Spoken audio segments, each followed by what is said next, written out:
Salut tout le monde! Aujourd'hui, on se retrouve pour une nouvelle vidéo et c'est la première vidéo d'avis autour des romans du prix littéraire des collégiens et collégiennes. Si vous n'avez pas encore vu un peu la vidéo d'inscription, je vous invite peut-être à aller la voir. Ça va vous mettre en contexte sur le pourquoi du comment. Vous avez les 5 avis de livres qui s'en viennent, incluant celui d'aujourd'hui. Et dans tous les cas, la vidéo va être en description pour que vous puissiez aller la visionner si ce n'est pas déjà fait. Donc aujourd'hui, le livre dont je vais vous parler, c'est Mise en forme de Michaela Nicole, qui est publié chez Le Cheval Doux. Petit disclaimer avant qu'on commence la vidéo, je tiens quand même à mentionner que les livres du prix littéraire des collégiens, je les lis dans un but totalement personnel. Je ne fais pas partie cette année du jury qui va déterminer quel livre est gagnant. Et dans tous les cas, l'avis que je vous donne est un avis totalement personnel. Donc, après, vous en faites ce que vous voulez. Mise en forme rapidement, c'est un livre que je qualifierais plus d'essai littéraire que de roman, à proprement parler, dans lequel on va avoir des parties narratives où on va un peu suivre le parcours de Michaela, des choses qu'elle a vécues dans sa vie et qui l'ont amenée à un peu se questionner sur son rapport à l'industrie du fitness. Et on a une partie qui est un petit peu plus essai, un petit peu plus propos de raisonnement, propos de questionnement et statistiques qui entourent toute cette industrie du fitness-là et plus précisément encore l'industrie du fitness du point de vue féminin. Donc, c'est vraiment la meilleure manière dont je peux comme vous résumer grosso modo le livre. Je le dis tout de suite en mille, moi personnellement, ce n'est pas un livre que j'ai particulièrement apprécié. Après, je me doutais que j'allais pas apprécier ce livre-là à la lecture du résumé.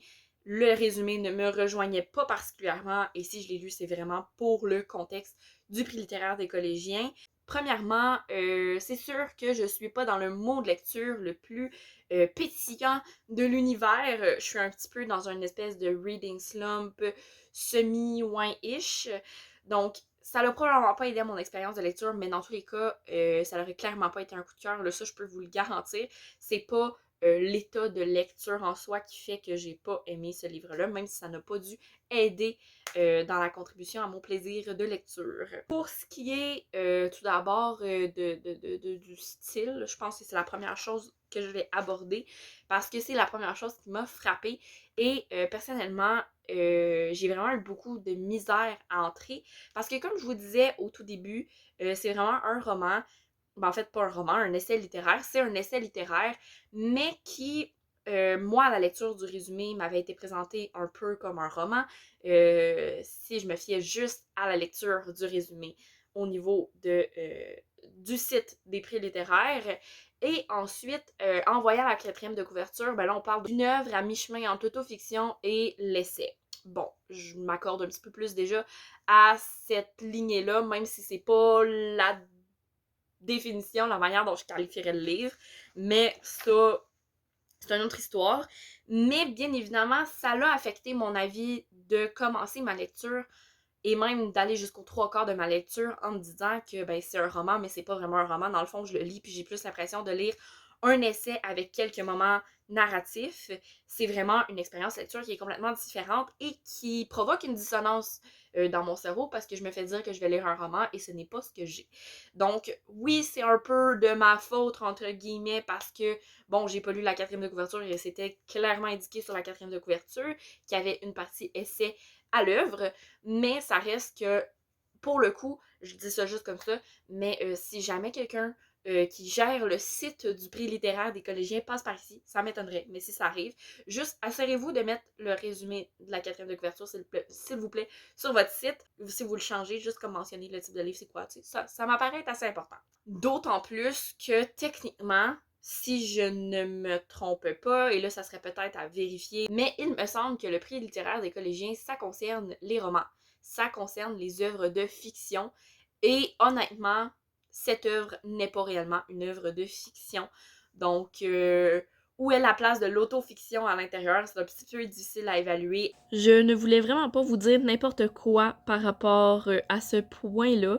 Donc, j'ai bien été vérifiée sur le site du prix littéraire des collégiens directement, donc que je vais vous laisser aussi en barre d'infos. Et dans les objectifs, il y a plusieurs choses intéressantes concernant le prix littéraire de manière générale, mais la ligne qui nous intéresse fait partie du deuxième point, donc point qui, en gros, met les limites autour de l'œuvre qui peut être sélectionnée, nominée pour le prix, et ça dit très clairement que ce doit être une œuvre de fiction, donc je n'avais pas tort. On compte ici roman, récit et recueil de nouvelles. Donc, dans ce cas-là, est-ce que mes enfants me comptent peut participer à mon avis? Ben, la réponse c'est non, parce que c'était vraiment beaucoup plus un essai qu'une œuvre de fiction. Donc deux choses très différentes et qui ont un impact clairement sur la validité un peu de la participation du livre au prix littéraire, à mon avis. Après, bon, il a été sélectionné, on peut pas rien y changer, mais je pense que ça peut avoir un impact aussi sur comment la réception va être faite par les jurys. Donc, à suivre pour ça. Est-ce que c'est 100% du vécu, les parties narratives, ou s'il y a un petit peu de changement? La partie que je passais à expliquer le pourquoi du comment la fiction n'est pas vraiment de la fiction dans Mise en forme, ben, c'est pas clair. Fait qu'on va le refaire ensemble et je vais clarifier la chose. Donc, en gros, pour moi, comme je le mentionne à plusieurs reprises, Mise en forme n'est pas une œuvre de fiction, c'est un essai et c'est vraiment des choses qui sont complètement différentes. Oui, il y a des passages qui requièrent une narration, qui requièrent des faits vécus très probablement par l'autrice, mais le questionnement, c'est de se demander est-ce que ça, c'est ce qui prône dans l'œuvre? Et vraiment pas. Ce qu'on a en majorité, c'est des parties qu'on peut nommer plus essais. Fait que des parties avec des statistiques, avec des citations, avec beaucoup de faits. Et ben, c'est ça qui est dominant en fait dans l'œuvre. Je vous dirais statistiques non approuvées dans le sens où j'ai pas checké à proprement parler, mais j'aurais aimé ça faire le calcul. Mais c'est à peu près 80% essai, 20% fiction. Si ce qui est écrit derrière la quatrième de couverture est vrai à 100% et que c'est bel et bien de l'autofiction et non seulement des faits vécus par l'autrice dont elle se sert comme passerelle pour amener ses propos réflectifs, ça, à mon sens, ça se rapproche plus de ça. Après, je ne suis pas dans la peau de Michaela. Nicole, je ne connais pas sa vie, donc je ne sais pas ce qu'elle a vécu. Mais à mon sens, de la manière que c'est apporté, de la manière que c'est écrit, c'est plus comme ça que ça sonne dans ma tête. Donc, à partir de ce moment-là, ben, on est vraiment sur un essai et non sur quoi que ce soit de fictionnel. Donc, pour moi, même à ce type-là, ben, ce qui est écrit à l'arrière de la quatrième de couverture est faux. C'est pas un récit qui est à la ligne entre l'autofiction et l'essai. Non, c'est un essai. Puis je pense qu'il faut juste l'accepter comme tel, le vendre comme tel pour éviter les frustrations comme je peux le vivre en ce moment et éviter un peu la fausse information aussi. Je pense que c'est important de, oui, accepter que parfois il y a des merges entre des styles littéraires, mais là, vraiment, pour moi, il n'y a absolument rien de fictionnel et ce livre-là, malgré tout le potentiel et le bon qu'il peut y avoir et l'appréciation qu'il peut recevoir de la part des gens, n'est pas une œuvre de fiction et ne devrait pas se retrouver dans le prix littéraire. Après, comme je disais auparavant, il a été sélectionné, on peut pas rien y faire, mais je pense que ça va avoir un quand même grand impact sur les avis généraux si ce fait-là est pris en compte par les jurys. Moi, en tout cas, je l'aurais ramené en tabarnouche autour de la table de délibération. C'est vraiment le gros truc, là. C'est ce qui m'a sauté en pleine face. Et après, ben, avec ça vient bien évidemment le style. Personnellement, moi, j'ai pas réussi à entrer parce qu'il y avait énormément de coupures euh, dans la manière que c'était écrit. J'ai eu beaucoup de misère à voir les liaisons entre les parties narratives et les parties plus essais. Il y avait des grosses coupures. Oui, on pouvait sentir que bon, c'est peut-être cet événement-là qui a amené à cette réflexion-là, puis bon, on pousse, on essaie de réfléchir, mais en même temps, j'ai senti qu'il y avait des grosses coupures au point où parfois je me suis questionnée honnêtement sur la pertinence en fait de certains passages narratifs. Je me demandais pourquoi je les lisais, j'étais comme ok mais là je lis ça, mais honnêtement, tant qu'à, je préfère lire la partie essai qui était beaucoup plus développée d'une certaine manière et qui était beaucoup plus présente. Vraiment, les moments narratifs, en fait, ça venait casser le rythme de ce qu'aurait pu être l'essai à mon sens.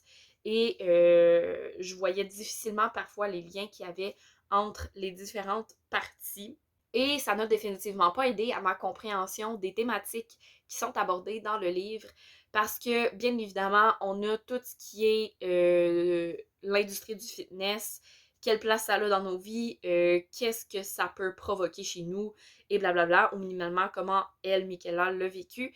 Mais des fois, il y avait des choses qui m'apparaissaient un peu floues.